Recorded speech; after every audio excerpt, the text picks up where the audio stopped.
दरवर्षी 5 जून राज्यभरात जागतिक पर्यावरण दिन म्हणून साजरा केला जातो।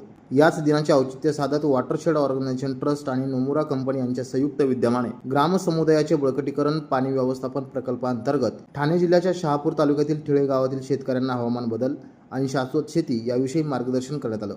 कार्यक्रमाच्या सुरुवातीस उपस्थित मान्यवरांचा रोप भेट देऊन सत्कार करण्यात आला। दरम्यान प्रकल्प व्यवस्थापक ज्ञानेश्वर आडे यांनी संस्था आणि प्रकल्पाची माहिती दिली।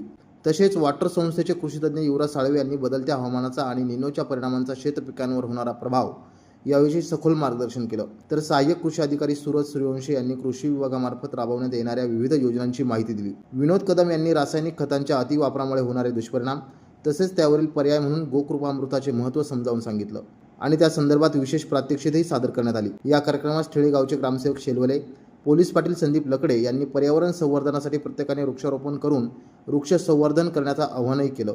यावेळी उपस्थित ग्रामस्थांच्या हस्ते वृक्षारोपणही करण्यात आलं। या कार्यक्रमात सहाय्यक कृषी अधिकारी सूरज सूर्यवंशी, आत्मा विभागाचे तंत्रज्ञान सहाय्यक व्यवस्थापक विनोद कदम, ग्रामसेवक शेलवले, ठिळे गावच्या ग्रामपंचायत सरपंच उज्ज्वला मुकणे, महिला बचत गटाच्या CRP वनिता ठाकरे, पोलीस पाटील संदीप लकडे, ग्रामपंचायत सदस्य, महिला, शेतकरी आणि ग्रामस्थ मोठ्या संख्येने उपस्थित होते। कार्यक्रम यशस्वीतेसाठी प्रकल्प व्यवस्थापक आयुष्का गोठाणकर, उमेश तुंबड, वसुंधरा सेवक अतुल ठाकरे, किशोरी ठाकरे यांचे विशेष सहकार्य लाभले। तर कार्यक्रमाचे सूत्रसंचालन आणि आभार प्रदर्शन तारा सांगळे यांनी केलं। नवतेज महाराष्ट्र ब्युरो, ठाणे।